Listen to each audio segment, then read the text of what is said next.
Judge a person not by what they accomplish, but what they had to overcome for their accomplishment. People that are hungry have zero excuses for not pursuing their dreams. And they come back again and again and again. They operate like Willie Jolly, who said that a setback is a setup for a comeback. I've got a saying, if life knocks you down, try and land on your back, because if you can look up, you can get up. You can get up. You can get up. Get up. I'm training people to get into their greatness, to begin to develop the courage to pursue dreams beyond their comfort zones. Because in order to do something you've never done, you've got to become someone you've never been. When you're pursuing your greatness, you don't know what your limits are, so you act like you don't have any.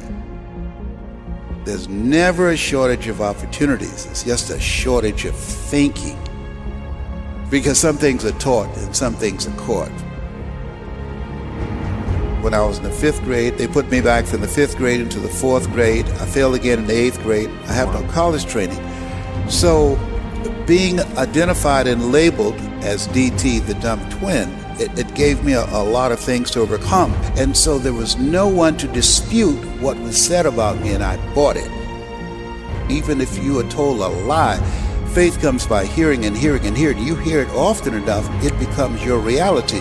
Perception, not challenge, becomes real for you. Someone's opinion of you does not have to become your reality. So if you can track failure, you can also track success. You have greatness in you. I don't know you, but here's what I know based upon my own experience. You have greatness in you, that you have the ability to do more than you could ever begin to imagine. You have greatness in you.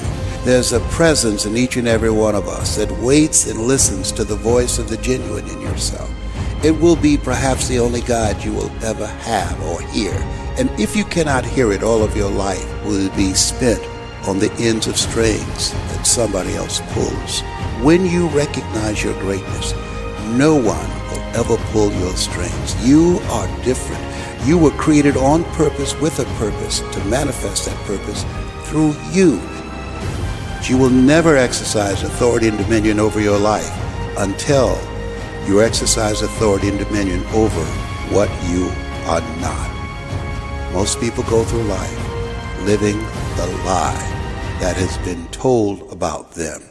There's something in you that's greater than your circumstances. There's something in you that's greater than the adversities that you're facing.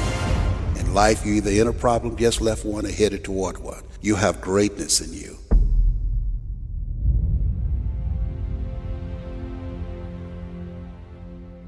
When you're pursuing your greatness, you live from a place of the willingness to live life courageously, to be willing to take chances, to become a risk taker, to make impact, to go beyond believing to knowing, to lean not unto your own understanding, to feel within yourself there's some cause, there's something that's bigger than me, but I'm never alone in facing this.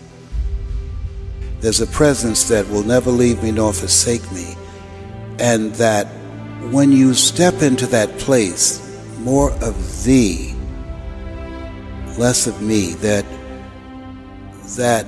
there's a place where we can go within ourselves. There are things that we can accomplish, things that we can do, that eye has not seen, ear has not heard, nor is entered the heart of mankind what God has in store for us. When we surrender life to me, when you're pursuing your greatness, you find something that you love, that you surrender to that something gives you life, and that you turn yourself over to that and allow yourself to be used by life. That, to me, is what greatness is. When I was diagnosed with prostate cancer and I was pondering about my life, am I going to beat this? And I was reading his words for comfort, and he said, the ideal situation for a man or woman to die is to have family members praying with them as they cross over. But imagine being on your deathbed and standing around your bed, the ghost of the dreams, the ideas, the abilities given to you by life, but you, for whatever reason, you never pursued those dreams. You never acted on those ideas. You never used those gifts, and there they are looking at you with large angry eyes saying, we came to you, and only you could have given us life, and now we must die with you forever. And the question is, if you died today, what dreams, what ideas, what gifts will die with you? As I face inevitable death, what in the meaning and purpose of my life that will not be undone or destroyed when I'm gone? My goal now, we learn, we earn, we pass it on. We should be ashamed to die until we've made some major contribution to humankind. I think it's important that people find something that gives their life a sense of meaning and value that drives them, that becomes their magnificent obsession. Because we live in a world where we're told more about our limitations rather than our potential, we go to our graves never knowing who we really are. How do we develop a sense of belief? What I'm hearing you say is belief is one of the most important things we can have in ourselves. It is major. It's an ongoing process. I encourage people to read at a minimum of 30 to 40 pages of something positive every day to program your mind, and all of us can do that. We can go to the library and check out books. When I think about Og Mandino, who wrote The Greatest Salesman in the World, he was on the verge of committing suicide, went to the library, read the book Think and Grow Rich, and his life turned around.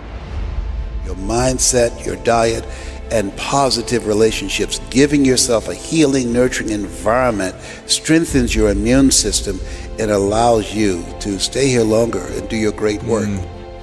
So you have to program yourself or your mind will be programmed. In order to do something you've never done, you've got to become someone you've never been. You've got to become a risk taker. This God said, if you're not willing to risk, you can't grow. And if you can't grow, you can't become your best. And if you can't become your best, you can't be happy. And if you can't be happy, then what else is there? When you find something that you love, you will study it. Something that you love that becomes not just confident, but you will become competent on that. I pour myself into it. I lose myself into it because it's not about me, it's about the audience. Ask for help, not because you're weak, but because you want to remain strong, and don't stop until you get it. I tell people, you're going to face tough times, but I affirm, no matter how bad it is or how bad it gets, I'm going to make it. You don't get in life what you want, you get in life what you are. Develop your communication skills, because once you open your mouth, you tell the world who you are. He said, live a life of contribution. Decide that you are going to live your life in such a way, as Horace said, you should be ashamed to die until you made some major contribution to humankind. And I want to find other people who have that kind of magnificent obsession, who have that kind of conviction about their lives, who want to make that kind of mark with their lives. Can I, with the time that I have left, amplify and train and multiply voices of hope and create a better world?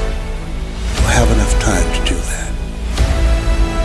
And we all have an expiration date. So live your life from a place of love.